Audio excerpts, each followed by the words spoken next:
You know, in the old time, there was in Vietnam there was a very clever scholar, yeah? And Chinese always try to do something to degrade our country, you know, and make our people feel like they're stupid and they're less and everything. So they always send some clever people to come to our court, and king court, and always challenge our people for this and that and others. Yes. So one time, it's just silly stuff, you know. I don't know how can they be so silly. They come and bring a rope about this long. Yeah, very long, longer or whatever, I don't care. Well, this long. And they challenge our court to find a way to make this rope, the string, shorter, but not cutting it. So all the, you know, people are in the court. The king and co will feel really terrible headache. So the king and co invited this clever scholar, but he's very mischievous also. Sometimes he makes fun of the king and the court's people, and they can't do nothing about it because he makes in such a clever way, they can't do nothing. So that day, but they don't like him. They respect him because he's so clever, but they hate him because he always get away with whatever he does. They're making fun of them and they can't do anything. I'm going to tell you some more fun story that he made afterward, you know. And now they invite this guy to come and to deal with this, how to make this string shorter without cutting it. He comes, piece of cake. Tell the Chinese officer, come tomorrow. I have a solution. So all the king and the court, tell us. No, you know it tomorrow. Cannot tell now, a secret of heaven. You can't disclose secret of heaven, you know, that's normally they say like that. Tomorrow everybody comes in front of all the people. The Chinese official, you know, envoy, put this string on the table. Everybody see. Now you shorten it without cutting it, without damaging it in any way. That is so silly. I can't believe that the Chinese king would send you all the way here just to do this. Even a 5-year-old kid can know how to beat you. The Chinese court was very offended. Are you joking? I said, no, I'm not. And he called his son, 5 years old, come out. And the son bring a longer rope, put next to it.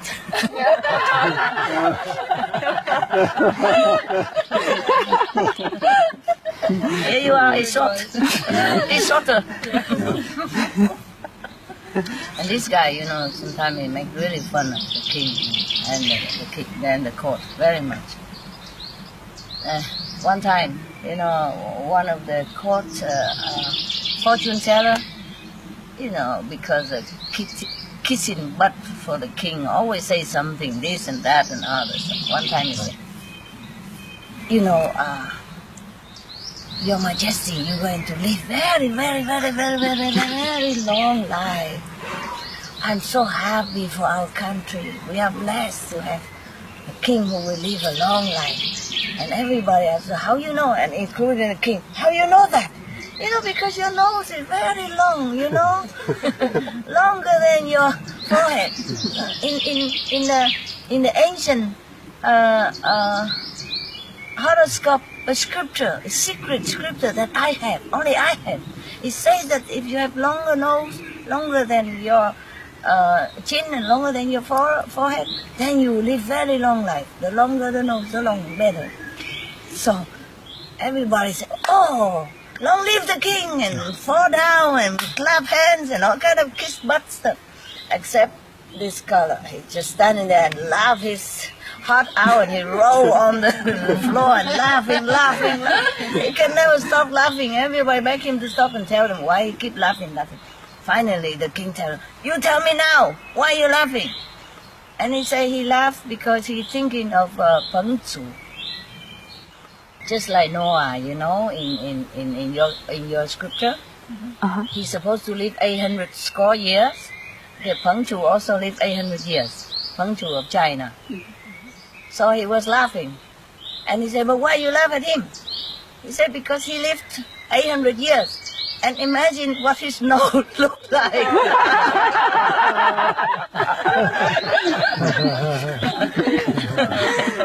know what I mean? And he was a normal, punctual person. So this is a nonsense. That's what he meant. See, he always make fun of people like that. And the king, and nobody can do anything to him. The guy is so smart. And it's true, logical, you know. The guy is so logical. He's so enlightened. That's why. And one time, you know, the king hated him so much. Maybe after that, or something else that he made fun of the king, I forgot. He hated him so much. The king ordered all of his soldiers, you know, in the palace, go to the house of this scholar. His name is Quỳnh, huh? Quỳnh. It's a kind of flower also, very nice. Go to Quỳnh's house and just how you say, shitting all over around his garden. He said, like, go and shit, excuse me, okay? Go and poo all over his garden for me. So, okay, he said nothing. Say, if that's the king order, then, okay, do it. But he just say, you poo all over my garden. He didn't say you pee, so you cannot pee. Just poo, cannot pee. So, they're really... He said, whoever be, I will fine you, because that's not the king order. And then you go against the king order. I will tell him to chop your head even. You know, if you go against the king order, you chop head. The king is forget, you know. He said, go and poo all over, you know. He say bad word even.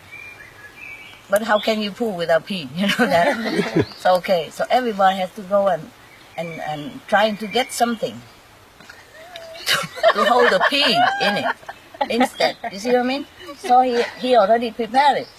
He prepared like a coconut, half of the coconut shell, and he sold it all to them. Very expensive. Then they had to buy it. Otherwise, what to do? Okay, good, fine. It's not the end, huh? Many months later, he came to ask the audience with the king. To see the king, to pay respect, because he has harvested some very beautiful. There's some yam, you know, some kind of yam, a sweet yam, potato, sweet potato yam. In Vietnam, we like it very much, and especially very, very big this time, so big, yeah. And so he said he wanted to give it to the king because it's the first harvest, the first yams of all of his. Because you can harvest a little more afterward also. So the biggest one and the first one he wanted to offer to the king as a sign of respect. Oh, of course the king is very flattered, you know, this clever man and come and humble himself in front of me. Huh? And there's such a humility and obedience and respect. Okay, now he has learned his lesson somehow. Okay, let him in. And he present a big basket full of bigger than life, you know, yam to the king. Bow to him and everything. And then the already cooked, you know. So the king eat some and immediately give it to all the court officers. He makes sure everybody has it. He know already how many. Everybody has some eaten. Oh, say how good, how beautiful and everything. And then he also brought some tea for them, you know. So immediately they have to eat and make a party right there. So good. After he eaten, the king said, oh, it was really good. Thank you ever so much. And how did you ever be able to grow such a big yam like this in our kingdom? We never found one like this.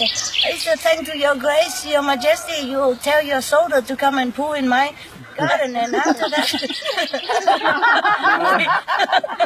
we just grow right on top of it, and it just sucking all the nutrition, and that's how it becomes so big.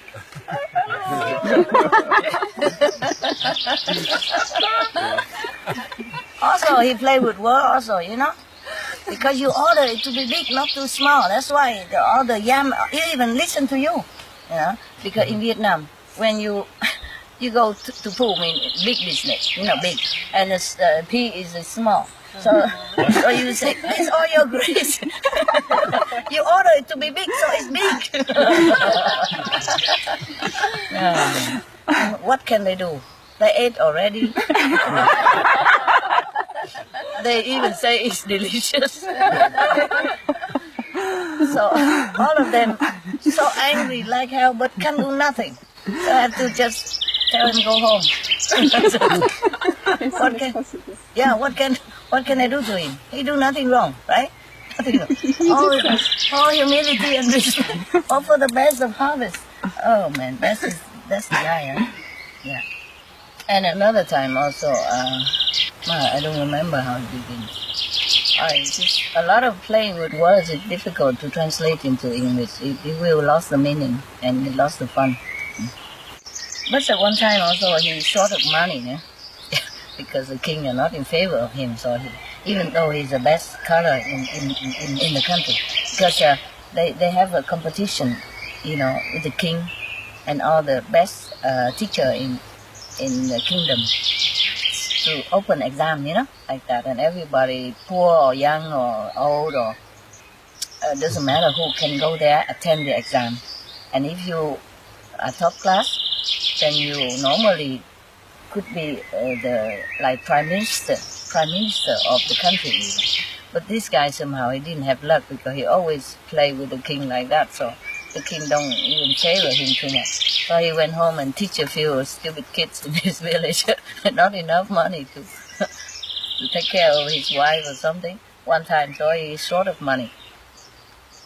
So he scrabbled all what he has, every penny he has, and rent a boat, go into the middle of a lake, a big lake, in the middle of it, and build a little thatched hut right in the middle of the lake. And then he came home and make a big room of everything. Oh my God, I went to that bamboo hut and saw incredible things. Oh my God. Oh, you guys, maybe, but it's better you not go and see it because maybe it's too far. And, who would like to go in the middle of the lake just to see the hut? Maybe you wouldn't believe it, would you? Right? So they're even more curious. Well, of course, we go and have a look, no matter what. So everybody hire a boat, and the boats was very expensive because he hired all the boats already. Take all the boats in his hand already, rent it, and now he charged very expensive. So, and he allowed only, a small group of people to go out at a time. Mm-hmm. Because only limit number of boats. One person, one boat to go out one time. Expensive. One person had to pay for the whole boat. Normally 10 people, one boat. And everybody can share $10 each. This guy is one person, one boat only because it's a very special thing. You can't just take too many people. Then you miss it. You miss it. It's too distracted. You miss it. So one person, one boat, and one after another going there. And everybody went there and come back. Say nothing at all to anybody else. And if anybody else didn't see it, then ask. And then he said, you go and look at it for yourself. Why ask me? I pay for it. You go look. So everybody, the whole village went there and see. Even the king and the court officers, everybody went there. And then everybody go home. Don't say nothing. You know what is there at the little bamboo house? What is there incredible? Nothing. He just put a big placard in the front of the bamboo hut. The hut has no door, nothing. It's just a four wall and a roof. That's it. Look like a hut, but it's nothing inside. And there in the front side, he put the sign saying,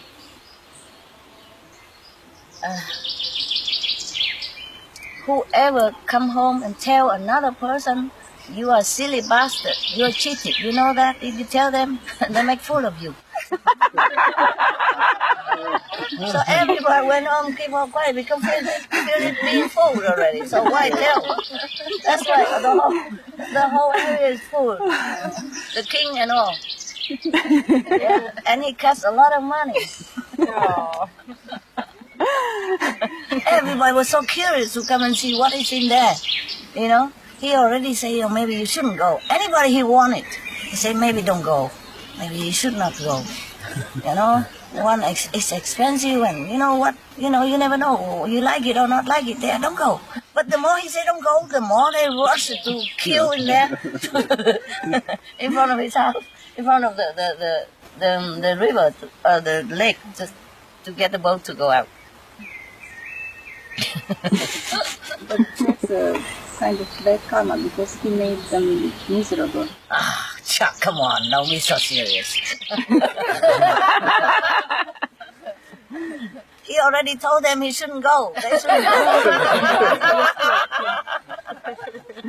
Yeah, yeah. Maybe you will not like what you see, who knows? But they still like to go. Come on, my God, what a serious girl you are. Relax, it's just a joke. Good business guy. He needs money, huh? Yeah, sure. He earned it honestly. He also had to invest in money to make the hut in the middle of the lake. Yes, and he also invested his money to rent the boat. Who knows? He might not even get the money back. See, well, business is business, huh?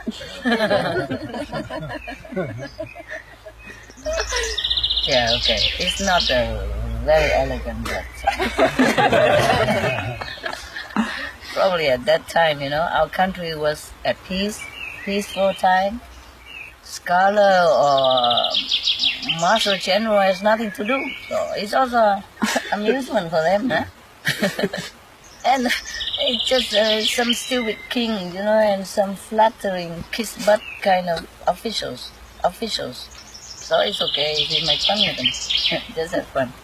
Yes, because maybe the king at that time, supposed to be not very good king, okay, not too bad, but not too good. It's a peaceful time and he's spoiled rotten, of course king, he wants everything he can have, and all the officers had nothing to do but to tell him how nice he looked, how younger he looked than yesterday, and how dignified he is and how good a king he is, all kind of talk all day, and such a talented person don't use, you see, and put him into a corner like that and have no money to spend and to live even, understand?